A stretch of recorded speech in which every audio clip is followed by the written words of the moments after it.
रात के ठीक 2:13 थे। मनाली की बर्फ से ढकी पहाड़ियों के बीच बना वह पुराना लकड़ी का रिसॉर्ट पूरी तरह शांत था। बाहर हल्की बर्फ गिर रही थी और ठंडी हवा जब रिसॉर्ट की दीवारों से टकराती तो एक अजीब सी सीटी जैसी आवाज पूरे माहौल में फैल जाती। उसी समय रिसॉर्ट की तीसरी मंजिल पर स्थित रूम नंबर 307 परिसर के अंदर कुछ ऐसा हुआ जिसे बाद में कोई भी पूरी तरह समझ नहीं पाया। रूम 307 की लाइट अपने आप बुझ गई। कमरे के अंदर अंधेरा इतना गहरा था कि खिड़की के बाहर की हल्की चांदनी भी अंदर नहीं आ पा रही थी और उसी अंधेरे में पलंग के पास रखी डिजिटल घड़ी की हरी रोशनी 2:13 रात के बाद रुक गई। घड़ी की सुई आगे नहीं बढ़ी। उसी पल कमरे का तापमान अचानक गिर गया, जैसे किसी ने कमरे की सारी गर्मी खींच ली हो। और सच यह था, यह कमरा उस रात अकेला नहीं था। इस कमरे में ठहरा हुआ व्यक्ति था आरव, दिल्ली का रहने वाला, करीब 32 साल का एक ट्रैवल ब्लॉगर। वह सर्दियों में मनाली आया था ताकि ऑफ सीजन की शांत सुनसान वादियों पर एक वीडियो बना सके। आरव को भीड़ पसंद नहीं थी। उसे ऐसी जगहें पसंद थीं जहां सन्नाटा खुद अपनी कहानी कहे। इसी वजह से उसने जानबूझकर इस पुराने रिसॉर्ट को चुना था, जो शहर से थोड़ा बाहर जंगल के किनारे बना था। उस रात आरव गहरी नींद में नहीं था। उसे अंदर से एक अजीब बेचैनी महसूस हो रही थी। ऐसा लग रहा था जैसे कोई चीज उसे सोने नहीं दे रही। उसकी सांसें तेज थीं, सीने पर एक अनजाना सा बोझ था। और तभी कमरे के कोने में रखी लकड़ी की कुर्सी धीरे से खिसक गई। कमरे में कोई हवा नहीं थी, खिड़कियां बंद थीं, फिर भी कुर्सी हिली थी। आरव के शरीर में सिहरन दौड़ गई। उसकी आंखें खुली, लेकिन अंधेरे में कुछ भी साफ दिखाई नहीं दे रहा था। फिर भी उसे साफ महसूस हुआ कमरे में उसके अलावा कोई और भी मौजूद है। कोई ऐसा जिसे देखा नहीं जा सकता, लेकिन महसूस जरूर किया जा सकता है। और यही वह पल था जहां से उस रात की असली कहानी शुरू होती है। कुछ घंटे पहले जब आरव रिसॉर्ट पहुंचा था, सब कुछ सामान्य लग रहा था। रिसेप्शन पर सिर्फ एक आदमी था, ट्रकर विक्रम। उम्र करीब 50, थका हुआ चेहरा, आंखों के नीचे गहरे काले घेरे। वह पिछले कई सालों से इस रिसॉर्ट का केयरटेकर था। जब विक्रम ने आरव को चाबी दी तो उसके चेहरे पर एक पल के लिए अजीब सा भाव आया, डर और झक के बीच कहीं अटका हुआ। रजिस्टर में एंट्री करते समय वह थोड़ी देर रुका, फिर लिखा 307। उस रुकावट में कुछ अनकहा सा छिपा हुआ था। रूम 307 तीसरी मंजिल के आखिरी सिरे पर था।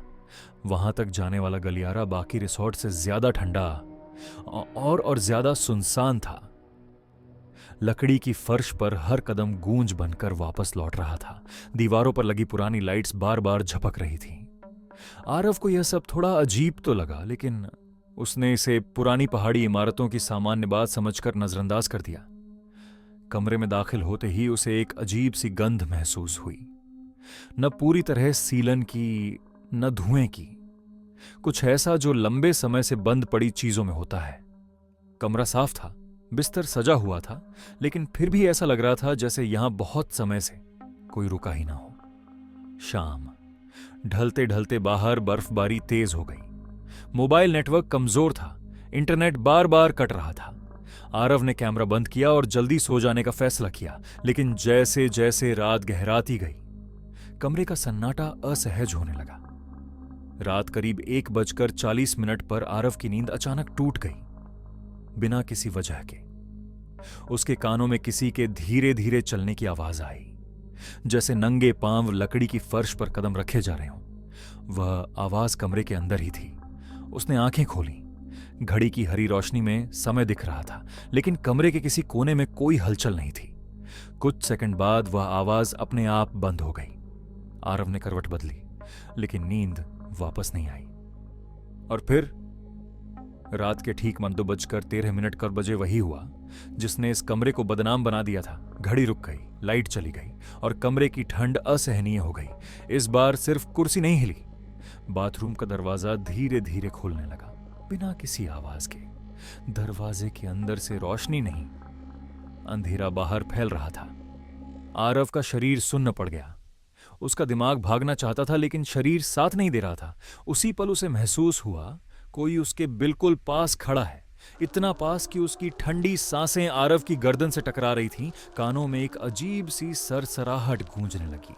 कोई शब्द नहीं, बस एक दबाव, एक मौजूदगी। खिड़की के शीशे पर अचानक किसी के हाथों के निशान उभर आए। बाहर बर्फ गिर रही थी लेकिन ये निशान अंदर से बने थे। आरव की सांसें तेज हो गईं और तभी उसकी नजर कमरे के कोने में लगे बड़े से आईने पर पड़ी। आईने में उसका प्रतिबिंब नहीं था, वहां एक धुंधली परछाई खड़ी थी, इंसानी शक्ल, लेकिन चेहरे की जगह बस काला खालीपन। लेकिन सब कुछ सामान्य होने से ठीक पहले एक आखिरी चीज हुई। जब आरव की नजर आईने से हटकर पलंग की तरफ गई, अजय उसने देखा कंबल पर दो गहरे गड्ढे बन रहे थे, जैसे कोई अदृश्य चीज उसके सामने बैठ रही हो। कंबल अपने आप से खुल रहा था। आरव की आंखें फैल गईं, सांस अटक गई और तभी उसके कान के पीछे किसी ने फुसफुसाकर कहा, तुम बहुत देर से आए हो। यह आवाज तेज नहीं थी लेकिन इतनी पास थी कि शब्द नहीं, सांस की ठंडक महसूस हुई। अचानक दीवारों पर टंगी पुरानी तस्वीरें एक एक करके जमीन पर गिरने लगीं। फ्रेम नहीं टूटे, तस्वीरों में बार बार एक ही आदमी था, आरव। वही चेहरा, वही कपड़े, बस फर्क इतना था हर तस्वीर में उसका चेहरा और ज्यादा डरा हुआ था। बाथरूम से पानी टपकने की आवाज आई, टप टप टप, लेकिन फर्श सूखा था। पानी की बूंदें आईने से गिर रही थीं। आईने में मौजूद वह परछाई तेजी से आगे बढ़ी। आईना जोर से टूट गया, कांच के टुकड़े जमीन पर बिखर गए और हर टुकड़े में वह परछाई आरव को घूर रही थी। फिर 1 सेकंड का सन्नाटा और उसी सन्नाटे के बाद सब कुछ सामान्य। लाइट जल गई, घड़ी चलने लगी। अब समय था 2:14 सुबह, लेकिन आईने के टुकड़े अब भी जमीन पर पड़े थे। अगली सुबह आरव बिना कुछ बोले रिसॉर्ट छोड़ गया। विक्रम ने चाबी उठाई और बस इतना कहा, पहली बार। कोई 2:13 के बाद जिंदा बाहर निकला है। आरव ठिठक गया। पहली बार? उसने कांपती आवाज में पूछा। विक्रम ने तीसरी मंजिल की तरफ देखा ना धीरे से बोला, बाकी सब अब उसी कमरे का हिस्सा है। कुछ महीनों बाद रिसॉर्ट बंद हो गया। स्थानीय लोगों के अनुसार रूम 307 में हर रात ठीक 2:13 पर कुछ न कुछ अजीब होता है। और आज भी अगर कोई उस बंद रिसॉर्ट के पास से गुजरता है तो तीसरी मंजिल की आखिरी खिड़की में ठीक हम 2:13 टोन पर एक हल्की हरी रोशनी जरूर दिखाई देती है, जैसे कोई घड़ी अब भी उसी समय पर अटकी हुई हो,